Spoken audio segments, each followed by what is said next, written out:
మహిళల మీద అదేవిధంగా చిన్న చిన్న పిల్లల మీద కూడా ఎఫ్ఐఆర్లు నమోదు చేసే కార్యక్రమానికి తెరలేపిందనేది తెలంగాణ ప్రజలకు చెప్పడం కోసమే ఈ ప్రత్యేక సమావేశం ఏర్పాటు చేయడం జరిగింది.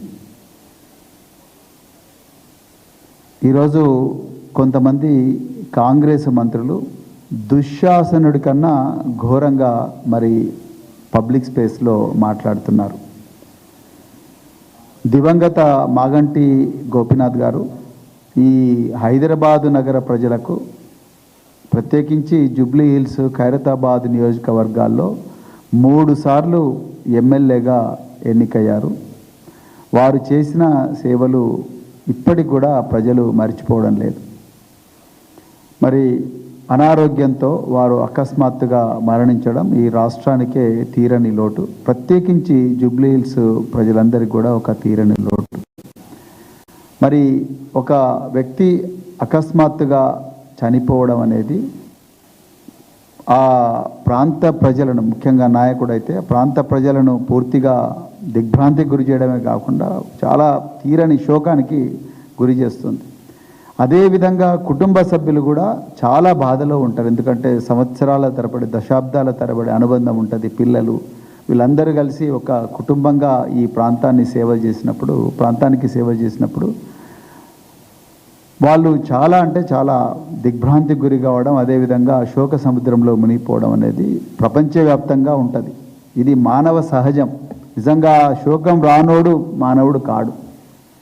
మరి ఈ పరిస్థితుల లోపల ఇలా మాగంటి గోపీనాథ్ గారు చనిపోవడం, దాని తర్వాత జూబ్లీ హిల్స్ బై ఎలక్షన్లు రావడం, తర్వాత బీఆర్ఎస్ పార్టీ అధినేత గౌరవ కేసీఆర్ గారు మాగంటి సునీత గోపీనాథ్ గారిని జూబ్లీ హిల్స్ బీఆర్ఎస్ అభ్యర్థిగా ఖరారు చేయడం, అదేవిధంగా మరి ఖరారు అయిన తర్వాత ఆమె ఎన్నికల ప్రచారంలో మరి ప్రజల దగ్గరికి పోవడం, ప్రజలను చూసి ఒకప్పుడు గోపీనాథ్ గారితో ఎంతో సఖ్యతతో మెలిగిన ప్రజలు, వారిని తమ కుటుంబ సభ్యుడిగా భావించిన ప్రజలు వాళ్ళందరినీ చూసినప్పుడు మరి ఆ ఉద్వేగాన్ని, భావోద్వేగంతో ఆమె కంటతడి పెట్టుకోవడం, ఇవన్నీ కూడా మానవ సహజం. కానీ ఈరోజు కాంగ్రెస్ పార్టీ నాయకులు ఆ కన్నీళ్లను కూడా కామెంట్ చేసే దుశ్శాసన పర్వానికి తెరలేపిండ్రు. అది చాలా చాలా బాధాకరం. అంటే ఒక జూబ్లీ హిల్స్ ఎలక్షన్లలో ఎట్లనో చేసి గెలవాలి, తొండి చేసైనా మొండి చేసైనా అవతలి వాళ్లను అవమానపరిచైనా గెలవాలన్న ఒక ఘోరమైన సంస్కృతికి కాంగ్రెస్ నాయకులు పాల్పడుతూ ఉన్నారు. నిన్న పొన్నం ప్రభాకర్ గారు పత్రికా సమావేశంలో వారు అన్న మాటలు అయితే ఆశ్చర్యంగా ఉన్నది. నిజంగా ఇలాంటి మంత్రి కూడా ఉన్నాడా కాంగ్రెస్ క్యాబినెట్లోనే డౌట్ వస్తూ ఉన్నది. అరేమన్నారు, ఇట్లా డ్రామాలు చేయడం అందరికీ వచ్చు, ఇది సినిమా కాదు, సీరియల్ కాదు, ఈ కన్నీళ్లు పెట్టుకోవడం దానివల్ల సానుభూతి రాదు, సానుభూతి కోసం కన్నీళ్లు పెట్టుకోరు ప్రభాకర్ గారు, మీరు కొంచెం అర్థం చేసుకోవాలి. ఒక దశాబ్దాల తరబడి కుటుంబాలతో, లక్షలాది కుటుంబాలతో మాగంటి గోపీనాథ్ గారి కుటుంబానికి అనుబంధం ఉంది. అలాంటప్పుడు ఆ అనుబంధం ఉన్న కార్యకర్తలను మాగంటి గోపీనాథ్ గారిని చూసి వాళ్ళు ఏడుస్తూ ఉంటే వాళ్ళను చూసి మాగంటి గోపీనాథ్ గారి సతీమణి సునీత గారు కన్నీళ్లు పెట్టుకున్నారు. ఇది మానవ సహజం. ఇందిరాగాంధీ గారు చనిపోయినప్పుడు దేశంలో కోట్లాది మంది కన్నీళ్లు పెట్టుకున్నారు. అది కూడా సీరియలేనా మీ ఉద్దేశంలో? రాజీవ్ గాంధీ గారు శ్రీపెరంబుదూరులో టెర్రరిస్టుల దాడిలో, మానవ బాంబు దాడిలో చనిపోయినప్పుడు దేశమంతా కన్నీళ్లు పెట్టుకున్నది. ఒక ప్రధాన ప్రతిపక్ష నాయకుడు చనిపోయిండని చెప్పేసి, అది కూడా మీ దృష్టిలో సీరియల్ డ్రామానేనా? ఆంధ్రప్రదేశ్కు ముఖ్యమంత్రిగా పనిచేసిన వైఎస్ రాజశేఖర్ రెడ్డి గారు హెలికాప్టర్ ప్రమాదంలో చనిపోతే చాలామంది కూడా మరి ఏడ్చారు, కొంతమంది షాక్ కూడా గురై చనిపోవడం జరిగింది. మరి అది కూడా సీరియలేనా మీ దృష్టిలో? అది కూడా ఒక డ్రామానేనా? ఏం మాట్లాడుతున్నారు మీరు కానీ మీ మంత్రులు కానీ, తుమ్మల నాగేశ్వరరావు ఏం మాట్లాడుతున్నారు? ఇప్పుడున్న అభ్యర్థి మాగంటి గోపీనాథ్ గారి మరణాన్ని దైవ నిర్ణయం అంటున్నారు. అంటే ఆయన చనిపోవాలని దేవుడు భావించాడని మీరు చెప్పాలనుకుంటున్నారా? ఇప్పుడున్న అభ్యర్థి, కాంగ్రెస్ అభ్యర్థి వాళ్ళ నాన్నగారు ఆయన పర్సనల్ విషయాల మీద కూడా కామెంట్ చేస్తున్నారు. మాగంటి గోపీనాథ్ గారి పర్సనల్ విషయాల మీద కామెంట్ చేస్తున్నారు. అంటే మీ పర్సనల్ విషయాల మీద మేము కామెంట్ చేయలేకనా? మీ కుటుంబాల్లో ఉండే విషయాల మీద మేము కామెంట్ చేయలేకనా? అక్కడే మీకు మాకు తేడా ఉన్నది. కాంగ్రెస్ సంస్కృతికి బీఆర్ఎస్ సంస్కృతికి అక్కడే తేడా వస్తున్నది. ఇంకా ఈ దుశ్శాసన పర్వం ఒకవైపు అయితే, మరొక వైపు కాంగ్రెస్ పార్టీ దౌర్జన్యాల పర్వం మొదలుపెట్టింది. మరి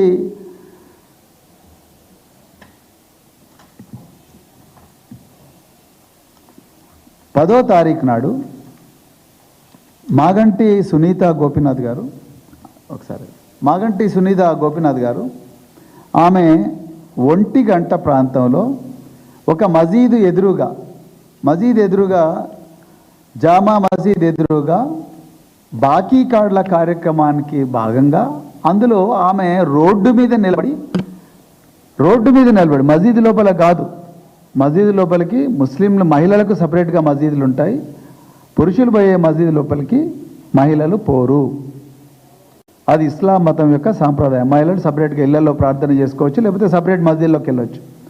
సో అక్కడ చాలామంది కూడా ప్రార్థన చేయడానికి వెళ్తుంటే రోడ్డు మీద నిలబడి, మసీదు లోపలికి కాదు, రోడ్డు మీద నిలబడి ఆమె బాకీ కార్డులు, కాంగ్రెస్ పార్టీ ఈ విధంగా మనకు బాకీ ఉన్నది, తెలంగాణ ప్రజలకు బాకీ ఉన్నది అని చెప్పే ప్రయత్నం ఆమెతో పాటు ఒక 4-5 చేసిండ్రు. అది ఎట్లా నేరం అవుతుంది?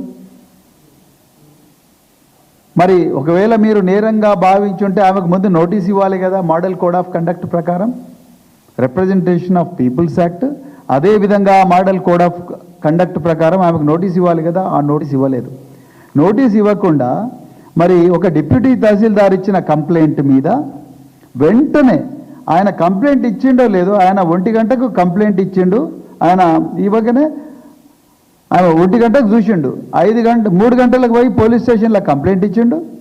పోలీస్ స్టేషన్లో కంప్లైంట్ ఇవ్వగానే జూబ్లీహిల్స్ పోలీస్ స్టేషన్లో మాగంటి సునీత మీద, అదేవిధంగా మాగంటి సునీత వాళ్ళ డాటర్ చిన్న అమ్మాయి అక్షర అనే అమ్మాయి మీద కేసు రిజిస్టర్ చేసింది. దాంతోపాటు ఇంకా 5 మందిని పెట్టి ఇంకా అదర్స్ అనే కాలం కూడా పెట్టింది. ఎవరికి తెలియదు ఈ గేమ్లు? అదర్స్ అనేందుకు పెట్టింది. ఇంకా ఎంతమందిని వెళితే అంతమందిని అదర్స్ కేటగిరీలో ఇరికించి వాళ్ళను కూడా జైలుకు పంపించే ప్రయత్నం. అంటే ఎలక్షన్లలో ఎవ్వరూ ప్రచారం చేయొద్దు, వాళ్ళంతా జైళ్ళల్లో ఉండాలి, లేకపోతే పోలీస్ స్టేషన్లో లాకప్లలో ఉండాలి. కేవలం రేవంత్ రెడ్డి, ఈ కాంగ్రెస్ మంత్రులు వివేకానంద్, తర్వాత తుమ్మల నాగేశ్వరరావు, అదేవిధంగా పొన్నం ప్రభాకర్, ఇంకా వీళ్ళందరూ కూడా నిరంతరాయంగా ప్రచారం చేయాలి. బీఆర్ఎస్ వాళ్ళందరూ కూడా జైల్లో ఉండాలి. అదేనా మీ ప్లాను? చిన్న అమ్మాయి మీద కూడా కేసు పెట్టడానికి మీకు మనసు ఎక్కడొచ్చింది? తండ్రిని కోల్పోయిన బిడ్డ, తల్లికి సపోర్టుగా రోడ్ల మీద తండ్రి చేసిన మంచి పనులను మళ్ళీ కంటిన్యూ చేయాలి. ఒక కుటుంబంగా ఈ ప్రాంత ప్రజలను, మహిళలను, హిందువులను, ముస్లింలను, క్రైస్తవులను, అన్ని వర్గాలకు చెందిన ప్రజలను మంచిగా చూసుకోవాలి. ఈ కాంగ్రెస్ పార్టీ మోసాల నుంచి రక్షించాలి. వాళ్ళ నాన్న యొక్క మంచి పనుల యొక్క పరంపరను కొనసాగించాలని ఒక బిడ్డ తల్లికి తోడుగా పోతే ఆమెను ఏటుగా పెట్టి, అక్యూజ్డ్గా పెట్టి ఆమె మీద ఎఫ్ఐఆర్ చేశారు. వాళ్ళు రోడ్డు మీద నిలబడితే మసీదు ముందర పెట్టి మసీదు అని చెప్పారు. అసలు ఏ చట్టం చెప్తుంది మా రోడ్డు మీద నిలబడకూడదని? రిప్రజెంటేషన్ ఆఫ్ పీపుల్స్ యాక్ట్ చెప్పారు. Prevention of misuse of religious places అని ఒక 1988లో వచ్చిన యాక్ట్ను దీంట్లో ప్రయోగించారు. అసలు 1988లో ఈ యాక్ట్ ఎందుకు వచ్చింది తెలుసా? ఆనాడు మత కల్లోలాల్లో రిలీజియస్ ప్లేసెస్ అన్ని కూడా వాడబడుతున్నాయి, అందుకొరకు ఈ రిలీజియస్ ప్లేసెస్ మత కల్లాల్లో వాడబడకూడదు అని చెప్పి తీసుకొచ్చిన యాక్ట్ ఈ prevention of misuse of religious places. దాన్ని తీసుకొచ్చి ఇక్కడ పెట్టిండ్రు. 223 BNS ప్రయోగించారు, 174 BNS ప్రయోగించారు. 174 BNS, 223 BNS ఏం చెప్తున్నది? ఎవరైనా రిలీజియస్ హెడ్, మత పెద్ద ఎవరైనా ఈ ఓటర్లను ప్రభావితం చేస్తే ఆయన మీద కేసు పెట్టాలి. రోడ్ల మీద నిలబడి తమ పార్టీ ప్రచారాన్ని చేసుకునే వ్యక్తుల మీద కేసు పెట్టడానికి రాదు. అంటే ఆయన 3 గంటల కంప్లైంట్ ఇస్తాడు, అట్లా కంప్లైంట్ ఇవ్వగానే కేసు. ఇక మీరు చూడండి, ఇంతకన్నా ఘోరం ఉంటుందా? ఇలా రేవంత్ రెడ్డి హోంమంత్రి ఉండడం వల్ల ఆయన పోలీసు వాళ్ళందరినీ కూడా ఈ బీఆర్ఎస్ ఏవైతే 400 బూతులు ఉన్నాయో 400 బూతుల్లో ప్రచారం చేసే బీఆర్ఎస్ నాయకులందరి మీద కూడా నిఘా పెట్టిండు. ప్రతి ఒక్క టీం మీద ఒక బూత్కి ఒక ఇంటెలిజెన్స్ కానిస్టేబుల్ని పెట్టిండు, ఒక ఇంటెలిజెన్స్ ఆఫీసర్ని పెట్టిండు. వీళ్ళు అడుగు తీసి అడిగేగానే కేసు. ఎంతమంది మీద కేసులు పెడతారు? ఇదే ఇందుకోసమేనా మీరున్నది ఈ పోలీస్ వ్యవస్థలో? ఇందుకోసమేనా మీరు హోంమంత్రిగా పోయింది? ఇలా రేవంత్ రెడ్డి గారే దీనికి సమాధానం చెప్పాలి. ఇక ఒకవైపు మాగంటి సునీత గోపినాథ్ గారి మీద ఆమె చేయని నేరానికి ఆమె మీద ఆ అమ్మాయి మీద కేసు పెడితే, ఇంకొక వైపు పోలీసు వాళ్ళ పక్షపాత వైఖరి ఏ విధంగా చూడండి.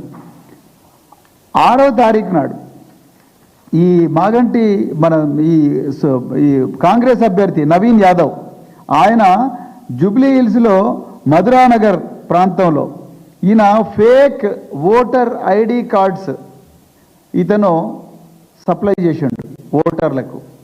అది నమస్తే తెలంగాణ దినపత్రిక బయటికి తీసుకొచ్చేదాకా ఏ అధికారికి కూడా తెలియదు. మీరు ఒకసారి ఆలోచించండి, వాళ్ళకు చూడని కూడా చూడలేదు దాన్ని అధికారులు. సో ఆయన మరి ఓటర్ ఐడి కార్డు తీసుకొచ్చిన అది నమస్తే తెలంగాణ దినపత్రికలో వస్తే అప్పుడు ఈ రజనీకాంత్ రెడ్డి అనే ఎలక్టోరల్ రిజిస్ట్రేషన్ ఆఫీసరు ఆయన పోలీస్ స్టేషన్కు పోయి, ఇదే మధురానగర్ పోలీస్ స్టేషన్కి పోయి అప్పుడు ఆయన కంప్లైంట్ ఇస్తాడు. కంప్లైంట్ ఇస్తే అప్పుడు రాత్రి 7 గంటలకు కేసు రిజిస్టర్ అవుతుంది. పత్రికలో రావాలి, పత్రికలో వచ్చిన తర్వాత ఆ పత్రిక అంటే ఒకరోజు ముందరనే జరుగుతుంది. 24 గంటల తర్వాత 48 గంటల తర్వాత దీని మీద కేసు రిజిస్టర్ అవుతుంది. ఇంకొక దుర్మార్గమైన విషయం ఏంటయ్యా అంటే, మాగుంట సునీత గోపినాథ్ వాళ్ళ కూతురు మీద అక్షర మీదనేమో ఆమెతో పాటు 5 మంది మీద టోటల్ 7 మంది మీద కేసు రిజిస్టర్ చేస్తే నోటీసులు ఇవ్వకుండానే ఈ నవీన్ యాదవ్ కేసులోనేమో ఒక్క నవీన్ యాదవ్ మీదనే కేసు రిజిస్టర్ చేశారు. ఇంతకన్నా ఘోరం ఉంటుందా? మరి నవీన్ యాదవ్ చుట్టూ ఆయన అనుచరులు ఉన్నారుగా, ఆయన పేర్లు ఎందుకు పెట్టలేదు ఎఫ్ఐఆర్లో? అంటే పోలీసుల పక్షపాత వైఖరి చాలా క్లియర్గా కనిపిస్తూ ఉన్నది. మాగంటి సునీత గోపినాథ్కు మాగంటి అక్షరకు ఒక న్యాయం, నవీన్ యాదవ్కి ఇంకొక న్యాయం. మరి ఇలా మాగంటి సునీత గోపినాథ్ కన్నీళ్లు పెట్టుకున్నది. ఒక మహిళ భర్త కోల్పోయిండు, కార్యకర్తల ముందర చూస్తే బాగోద్దు అని గురైంది. అదొక డ్రామా సీరియల్ అన్న పొన్నం ప్రభాకర్ గారికి మహిళా కమిషన్ నోటీస్ ఇచ్చిందా? నేరెళ్ళ శారద గారు, మీరు మహిళా కమిషన్ చైర్పర్సన్ కదా, మీరు వెంటనే పొన్నం ప్రభాకర్ గారికి నోటీస్ ఇవ్వాలి కదా. పత్రికాముఖంగా బాజాప్తా ప్రెస్ కాన్ఫరెన్స్ పెట్టి చెప్తున్నాడు, ఈ సీరియళ్ళు డ్రామాలు మాకు కూడా వచ్చు, ఈ కన్నీళ్ళని కూడా ఫేక్ కన్నీళ్ళని. మరి పొన్నం ప్రభాకర్ గారికి నోటీస్ ఇచ్చారా నేరెళ్ళ శారద గారు? మీరు అంటే మీరు కేటీఆర్ గారు మహిళలు బస్సుల్లో ప్రయాణిస్తుంటే చెయ్యని కామెంట్ను ఆయనకు ఆపాదించి మీరు ఆయనకు నోటీస్ ఇచ్చి ఆయన మహిళా కమిషన్ వచ్చేదాకా పట్టుబట్టిండ్రు కదా. మరి అలా పొన్నం ప్రభాకర్ గారికి నోటీస్ ఇస్తారో ఒక మహిళను కించపరిచినందుకు? అంటే ఎంత నీచ స్థాయికి కాంగ్రెస్ పార్టీ వాళ్ళు దిగజారిందంటే, కన్నీళ్లను కూడా భర్త కోల్పోయిన భార్య పెట్టుకున్న కన్నీళ్లను కూడా శంకించే స్థాయికి దిగజారిండ్రు. ఒక చిన్నారి కూతురు, ఆ అమ్మాయి తల్లికి సపోర్ట్గా పోతే ఆమె మీద కూడా క్రిమినల్ కేసు పెట్టిండ్రు. ఇంతకన్నా దుర్మార్గం ఏముంటుంది? నిజానికి మీరు క్రిమినల్ కేసు పెట్టాల్సింది ఎవరి మీద? నిజానికి క్రిమినల్ కేసు పెట్టాల్సింది నవీన్ యాదవ్. ఆ నవీన్ యాదవ్ పెట్టుకున్న ఫ్లెక్సీలో రాహుల్ గాంధీ బొమ్మ ఉన్నది, రేవంత్ రెడ్డి బొమ్మ ఉన్నది, అరవింద్ కుమార్ గౌడ్ బొమ్మ ఉన్నది. వాళ్ళ మీద కదా మీరు కేసు పెట్టాల్సింది. ఎలక్షన్ కమిషన్ సింబల్ వేసి మరీ పెట్టిర్రు. అసలు ఫేక్ ఐడీలు పంచడం తప్పు. సెక్షన్ 17 ఆర్పీ యాక్ట్ ప్రకారం, సెక్షన్ 31 ఆర్పీ యాక్ట్ ప్రకారం ఫేక్ ఐడీలు పంచడం తప్పు. ఎలక్షన్ కమిషన్ ఎందుకు సోమోటో కేసు నమోదు చేయడం లేదు ఈ విషయంలో? ఒక 2 రోజుల క్రితం నేను, కేటీఆర్ గారు, సీనియర్ నాయకులు, మాజీ మంత్రులు అందరం కూడా కలిసి ఎలక్షన్ కమిషన్ దగ్గరికి పోయాము. చీఫ్ ఎలక్టోరల్ ఆఫీసర్ వారి దగ్గరికి పోయి దాదాపు 12,000 నుంచి 19,000 ఫేక్ ఓట్లను రేవంత్ రెడ్డి గారు రిజిస్టర్ చేయించారు ఈ జూబ్లీ హిల్స్ కాన్స్టిట్యున్సీలో. దీని మీద మీరు తప్పకుండా చర్య తీసుకోవాలి అని చెప్పి ఆధారాలతో సహా ఇవ్వడం జరిగింది. నిన్న సాయంత్రం 6 గంటలకు ఇదే వర్కింగ్ ప్రెసిడెంట్ కేటీఆర్ గారు తెలంగాణ భవన్ వేదికగా ఆధారాలతో సహా ఒక పవర్ పాయింట్ ప్రజెంటేషన్ కూడా షోర్ ఓట్ ఎట్లా జరుగుతుంది దొంగ ఓట్ల భాగోతం మీద మరి పవర్ పాయింట్ ప్రజెంటేషన్ ఇచ్చారు. మరి దీని మీద సోమోటో చర్యలు తీసుకోవాలిగా ఎలక్షన్ కమిషన్, దీని మీద సోమోటో చర్యలు తీసుకోవాలిగా జూబ్లీహిల్స్ పోలీస్ స్టేషన్ వాళ్ళు, మధురానగర్ పోలీస్ స్టేషన్ వాళ్ళు. ఒక వ్యక్తికి 2 ఐడి కార్డులు ఉండడం నేరం. నిన్నగాక మొన్న కేరళలో 2 ఓటర్ ఐడి కార్డులు ఉన్నందుకు చీఫ్ ఎలక్టోరల్ ఆఫీసర్ ఆ ఓటర్ మీద కేసు రిజిస్టర్ చేసిండు. మరి కేరళలో ఒక న్యాయం, ఇక్కడ ఒక న్యాయం ఉంటుందా? కేరళలో ఒక చట్టం, ఇక్కడ ఒక చట్టం ఉంటుందా? ఈ 19,000 మంది ఎవరైతే ఉన్నారో, ఆ 12,000 మంది ఎవరైతే ఉన్నారో, ఒకటే వ్యక్తికి 2 ఓటర్ కార్డులు ఏవైతే ఉన్నాయో వాళ్ళందరి మీద కేసులు రిజిస్టర్ చేయాలిగా. ఆ అధికారుల మీద శాఖాపరమైన చర్యలు తీసుకోవాలి కదా. అవన్నీ తీసుకోలేదు. ఈ నవీన్ యాదవ్ వాళ్ళ బ్రదరు, ఆయన పేరు ప్రవీణ్ యాదవ్, ప్రసన్న యాదవ్. ఆ ప్రవీణ్ యాదవ్, ప్రసన్న యాదవ్ ఆయనకు 3 ఓట్లు ఉన్నాయి. ఒకటే వ్యక్తి, ఒకటే ఆధార్ కార్డు, 3 ఎపిక్ కార్డ్ నెంబర్లు. ఆయనకు జూబ్లీహిల్స్ నియోజకవర్గాలు 2 ఓట్లు ఉన్నాయి. రాజేంద్ర నియోజకవర్గం చేవెళ్ళ పార్లమెంటరీ కాన్స్టిట్యున్సీలో ఇంకొక ఓటు ఉన్నది. టోటల్ 3 ఓట్లు ఉన్నాయి. మరి how can a unique voter have 3 epic cards? Is it not a crime? మరి ఏం చేస్తున్నారు చీఫ్ ఎలక్టోరల్ ఆఫీసర్? ఆయన మీద కేసు రిజిస్టర్ చేయించాలిగా మరి నవీన్ యాదవ్ వాళ్ళ బ్రదర్ మీద. అదేవిధంగా ఈ 12,000 మంది ఓటర్లు ఎవరో కనుక్కొని వాళ్ళ మీద కేసు రిజిస్టర్ చేయించాలిగా.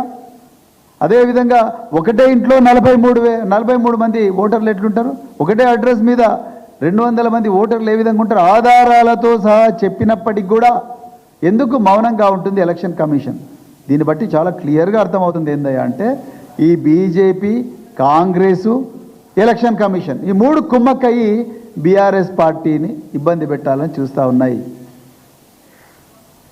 కానీ నేను తెలంగాణ ప్రజలకు మీడియా ద్వారా ఏం చెప్పాలనుకున్నా అంటే మీరు ఎన్ని ఇబ్బందులు పెట్టినా తప్పకుండా రాబోయే ఎలక్షన్లో మాగంటి సునీత గారే ఒక రాణి రుద్రమదేవై, ఒక సమ్మక్కై, ఒక సారక్కై, ఒక చిట్యాల ఐలమ్మాయి, ఒక బెల్లి లలితై తప్పకుండా విజయ దుందుపు మోగిస్తుంది. మీరు ఎంత అణిచివేస్తే అంత ప్రతిఘటన వస్తుంది.